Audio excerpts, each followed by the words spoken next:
Iran की राजधानी Tehran पर इस वक्त पूरी दुनिया की नजरें टिकी हुई हैं और इस सब की वजह है ईरान के पूर्व supreme leader ayatollah Ali Khamenei का अंतिम संस्कार।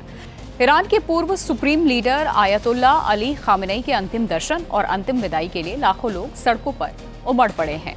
सिर्फ ईरान ही नहीं बल्कि दुनिया के कई देशों से आए प्रतिनिधि मंडल भी इस अंतिम संस्कार समारोह में शामिल हो रहे हैं। भारत की ओर से भी एक प्रतिनिधि मंडल तेहरान पहुंचा है जिसने ईरान के पूर्व सुप्रीम लीडर को श्रद्धांजलि भी दी। आपको ये भी बता दें कि आयतुल्ला अली खामेनेई का राजकीय अंतिम संस्कार 4 जुलाई से 9 जुलाई तक आयोजित किया जा रहा है। इजरायल और अमेरिका के हमलों के कारण उनके निधन के 4 महीने के बाद ये 6 दिवसीय अंतिम संस्कार शुरू हो रहा है और इस बीच एक ऐसी तस्वीर सामने आई जिसने अंतर्राष्ट्रीय मीडिया और खुफिया एजेंसियों का ध्यान अपनी ओर खींच लिया है। दरअसल ये तस्वीर है ईरान के सबसे ताकतवर सैन्य अधिकारियों में गिने जाने वाले जनरल अहमद वाहिदी की। वही अहमद वाहिदी जिनके बारे में पिछले कई महीनों से इजरायली मीडिया में लगातार ये दावा किया जा रहा था कि वो मारे जा चुके हैं, लेकिन अब ईरानी सरकारी मीडिया द्वारा जारी वीडियो में अहमद वाहिदी को आयतुल्ला अली खामेनेई के ताबूत के पास खड़े होकर श्रद्धांजलि उन्हें देते हुए दिखाया गया। उन्होंने ताबूत पर हाथ रखकर प्रार्थना की और इस एक दृश्य ने उन सभी अटकलों पर सवाल खड़े कर दिए जो उनकी मौत को लेकर के लगाई जा रही थी। आपको ये भी बता दें कि ईरान इजरायल युद्ध के दौरान जनरल वाहिदी सार्वजनिक रूप से लगभग पूरी तरह गायब हो गए थे और ऐसे समय में जब ईरान के कई वरिष्ठ और सैन्य अधिकारियों को निशाना बनाया गया और सुरक्षा खतरे लगातार बढ़ते रहे, उनकी गैर मौजूदगी को लेकर कई तरीके की चर्चाएं शुरू हो गई थी। लेकिन अब उनकी सार्वजनिक मौजूदगी ये संकेत देती है कि ईरान अपने शीर्ष सैन्य नेतृत्व को लेकर के दुनिया को एक स्पष्ट संदेश देना चाहता था। जनरल अहमद वाहिदी को ईरान की सैन्य रणनीति का अहम चेहरा माना जाता है। उनका नाम लंबे समय से इस्लामिक रिवोल्यूशनरी गार्ड्स यानी कि IRGC से जुड़ा रहा और उन्हें ईरान की सुरक्षा व्यवस्था के सबसे प्रभावशाली नेताओं में गिना जाता है। ईरान की सरकारी मीडिया ने कुछ तस्वीरें जारी की जिसमें जनरल अहमद वाहिदी को खामेनेई के अंतिम संस्कार के बारे में एक बैठक में शामिल होते और फिर उनके ताबूत के पास बैठे हुए दिखाया गया।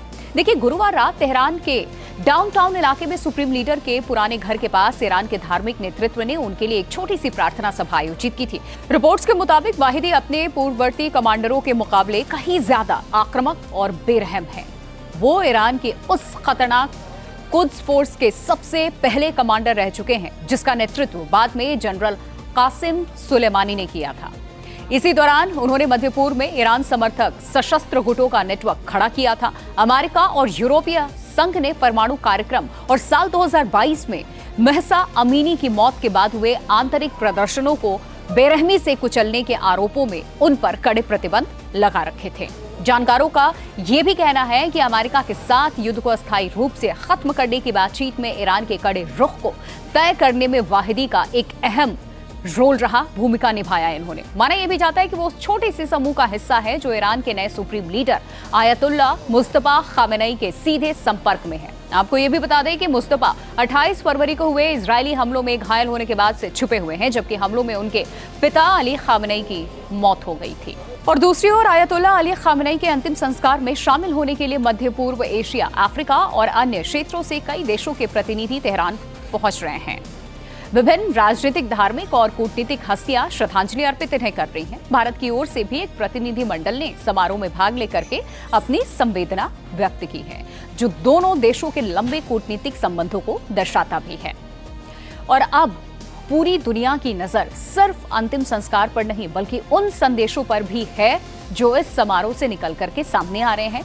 क्या जनरल अहमद वाहिदी की ये सार्वजनिक मौजूदगी इजरायल और अमेरिका को सीधा संदेश है?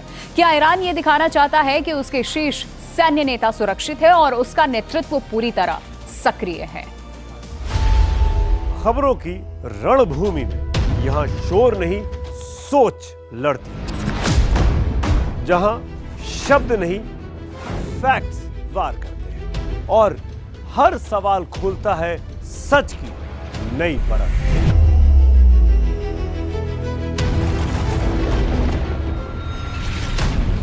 चक्रव्यूह आपके अपने सुमित अवस्थी के साथ सोमवार से शुक्रवार शाम 6:57 पर टाइम्स नाउ नव भारत पर।